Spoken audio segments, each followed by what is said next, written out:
til at tage farten af. Hun er dårlig. Nu skal vi på den med hænder.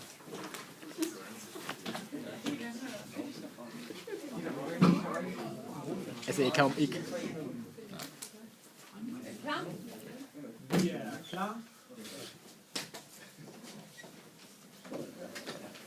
Pacing sportsbørn. Vi har valgt et emne, fordi vi synes, det er interessant. Det er et emne, som der er ikke så mange, der kender til. Og så er der også pacing, der er ved at blive mere og mere brugt af forældre, der begynder at pace. Vi vil gerne finde ud af, fra starten og slutningen, fordelen og ulemperne, der er med pacing. Og så har vi også valgt det, fordi der er flere og flere stjerner, der har trådt frem og sagt, at de vil pace deres forældre. Og så vil jeg gerne læse vores problemstilling op, som vi skrev i vores rapport. Vi vil undersøge pacing er, og hvor udbredt fænomenet er i det danske samfund. Hvorfor vil forældrene have så stor indflydelse i barnets ambitioner, og hvilke konsekvenser kan pacing have for barnets sociale og psykiske velbefindende? Hvad er pacing? Ja, hvad er pacing egentlig? Jeg vil starte med at fortælle, hvad pacing er. Pacing, det stammer fra rehabilitetsverdenen, som er der, hvor folk genoptræner efter, de har været skadet. Det startede med sådan, at deres træner for eksempel sagde til klienten, kom så lokalret for, at de sådan beviste, at de egentlig godt kunne mere, end hvad de selv gik og troede. Så gjorde det, at genoptræningsprocessen gik hurtigere. Men nu er pacing gået over til at være sådan en slags form for børneopdragelse. I Danmark er pacing ikke særlig udbredt, og det kunne man se i vores undersøgelse, hvor 55% egentlig ikke vidste, hvad pacing var. Der findes mange forskellige former for pacing, men vi har beskæftiget os mellem sådan forældre og barn. Der er sådan 2 former for pacing, og så lige en tredje, som jeg også vil komme ind på. Den ene er, hvor det er forældrene. Det er forældrene, der sådan bestemmer, det er dem, der har ambitionerne, det er dem, der sådan har drivet, og det er dem, der sådan fortæller til barnet, at nu skal du tage til træning, du må ikke tage til fest. Og det er sådan, forældrene, de ser måske på deres barn som et andet udstillingsvindue, og det er dem, der har sådan uforløste ambitioner. Og de har aldrig nået til toppen, og det vil have, at deres barn skal. Så er der den anden form, som er sådan en, som vi mener er sådan en god form.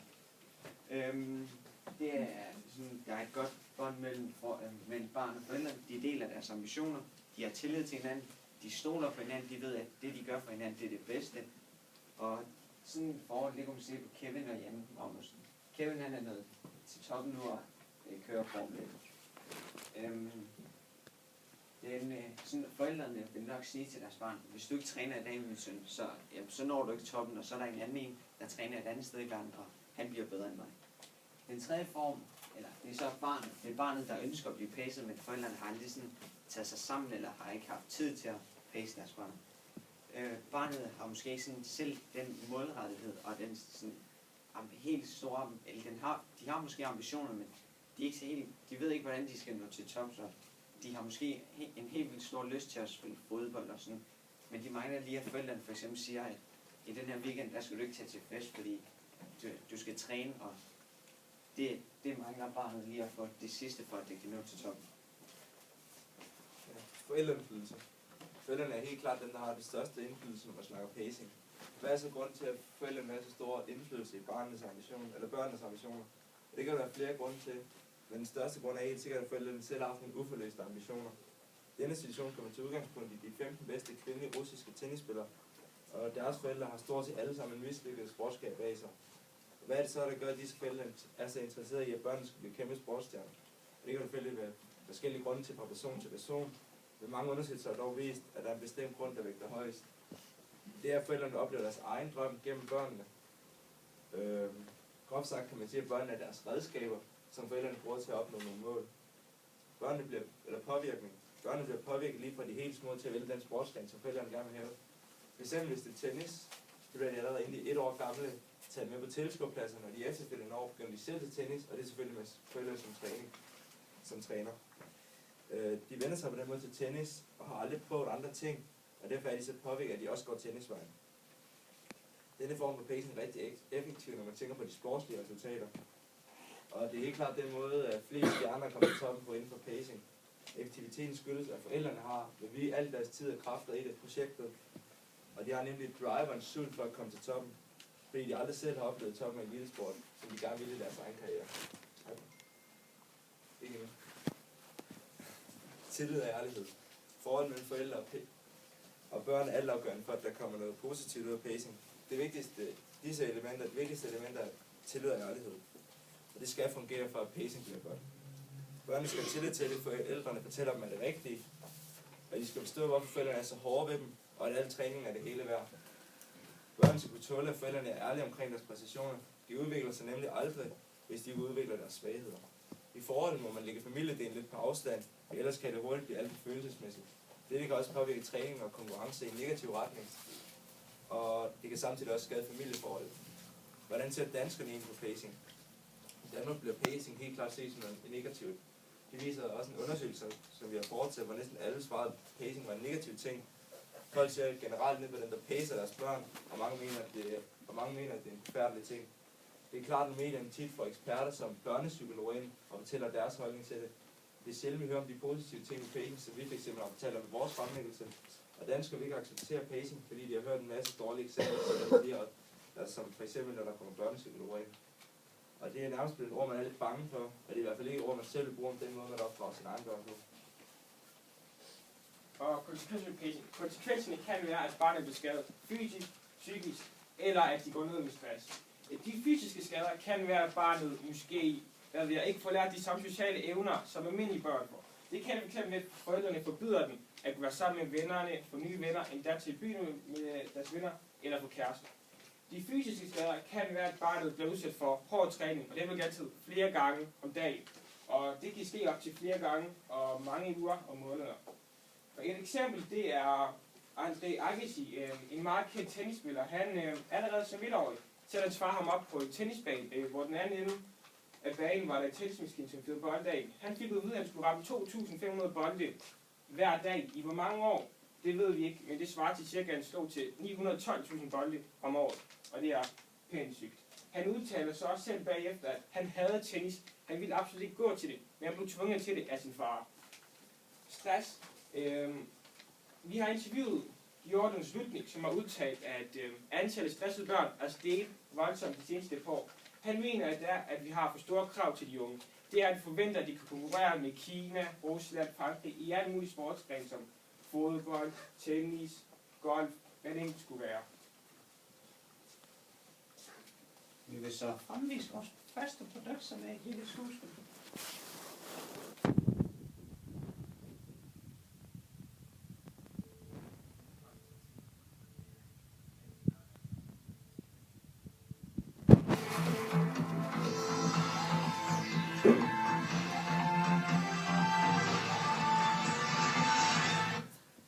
Velkommen til. Dagens tema er pacing af sportsbørn. Pacing kom mere og mere frem i medierne, og store sportsstjerner begyndte at stille frem og fortælle, at de blev pacing af hele deres barndom. I dagens anledning har vi inviteret ekspert på området Rasmus Ankersen, som blandt andet har skrevet den her bog Opdragelse af en vinder, og har også besøgt nogle af verdens største talentmiljøer, hvor nogle af de største sportsstjerner så deres frøer. Vores anden ekspert er Gideon Slutnik, som er ekspert i børnepsykiatri og valgt igennem 27 år. Velkommen til begge to. Mange tak. Først vil jeg spørge om, hvad er egentlig jeres personlige holdning til pacing, og Rasmus, du kommer op på den. Jeg synes, pacing er en god ting, men det skal være sådan, en god pacing, som jeg også har nævnt i min bog. Ja, Gideon.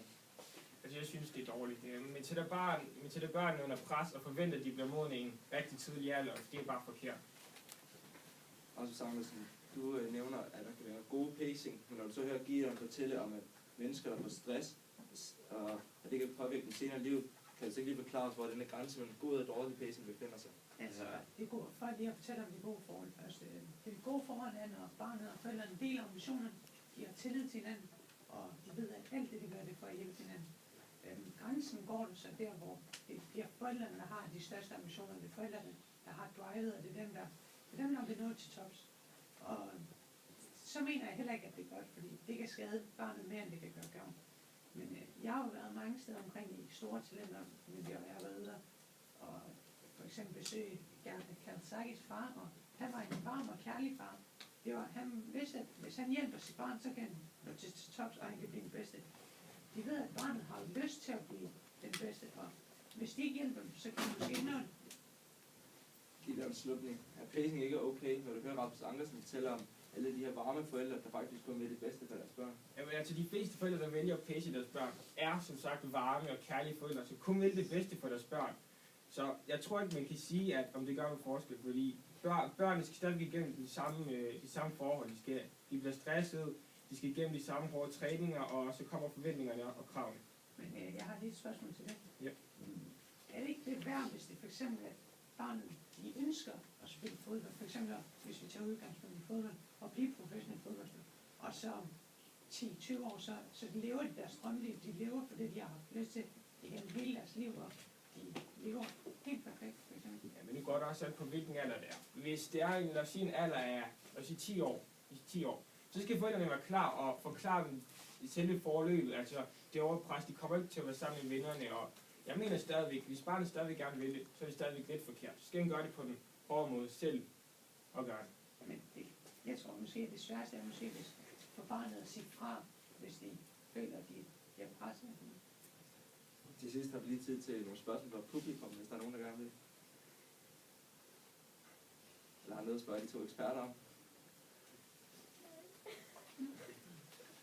Ja, det vil jeg godt.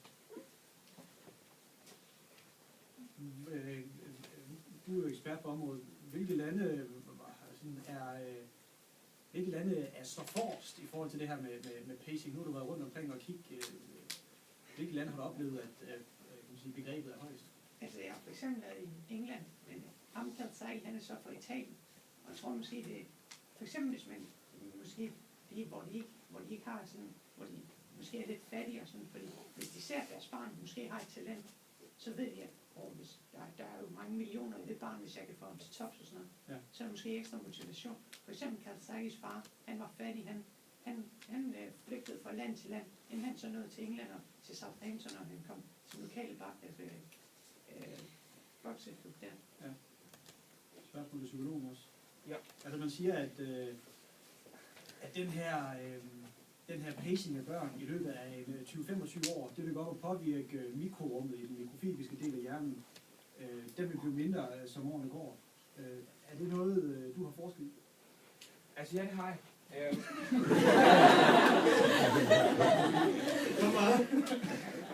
Kom her. Jeg forsker i alt, hvad der er med barnets psyke og med mentalitet. Og man kan så godt se, at det påvirker barnet, og det er forkert.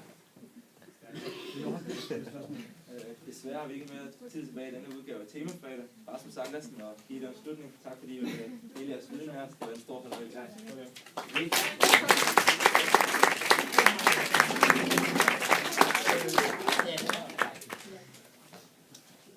Så er vi så nået til vores nummer 2 produkt. Det er et lille, faktisk sådan et sjovt indslag om nogle sjove historier fra Pacingland. Vi har om Tiger Woods, og som er en golfspiller, så har vi om Celine Ingerman, som er en rødepige ude fra sådan her i lokale ude i Nørreby. Og så har vi om Williams-søstrene, og så har vi om 10.000 timers reglen. Tiger Woods, allerede en alder af 3 måneder, tog hans far ham med ud på en golfbane, hvor han skulle se sin far slå til golfbolde i 3 timer. Som 1-årig slog Tiger Woods til sin første golfbold, og det gjorde han i perfekt sving, og der kunne faren allerede se, at han var i gang med at slå. Som 4-årig så slog Tiger Woods, så vandt han sin første golfturnering, og det gjorde han med overlegen stil, hvor han vandt over de andre, som var meget ældre end ham. Som 6-årig så fik han sit første hole-in-one, og som 12-årig stod han sin far for første gang i golf. Faren udtalte så senere, da han blev voksen, at selvfølgelig er der nogle forældre, der har tænkt sig at kopiere hans måde at opdrage Tiger på, men han var ude efter at skabe det perfekte sportsmenneske. Han var ude efter at skabe det perfekte menneske. Og han lærte Tiger Woods i en tidlig alder af hård disciplin, og at de prøver meget at nå til tops. Ja, så har vi, som du har sagt, interviewet Sille Ingerman, som er på det danske ungdomslandshold i ridning. Vi ved, at der foregår pacing inden for ridesporten, og at så vi får en lille hint om, at Sille måske er blevet pacet, og derfor følte vi det oplagt at snakke med hende. Først spurgte vi hende, om hun følte, at hun blev pacet af sine forældre, men hun følte ikke, at hun decideret blev pacet af dem. Hun følte med, at de pressede hende og havde nogle ambitioner på hendes vej. Men til gengæld fortalte hun, at hun helt klart blev pacet af en træner, og at det følte hun ikke, der var noget galt i, for hun mente ikke, man kan komme til toppen af elitesport uden at blive pacet for ham. Og så spurgte vi hende også, om hun ikke var træt af den hårde træning. Hun svarede, selvfølgelig kan man ikke det selvfølgelig er med det, når man stort set træner hver dag hele året. Du fortæller også, at der var perioder,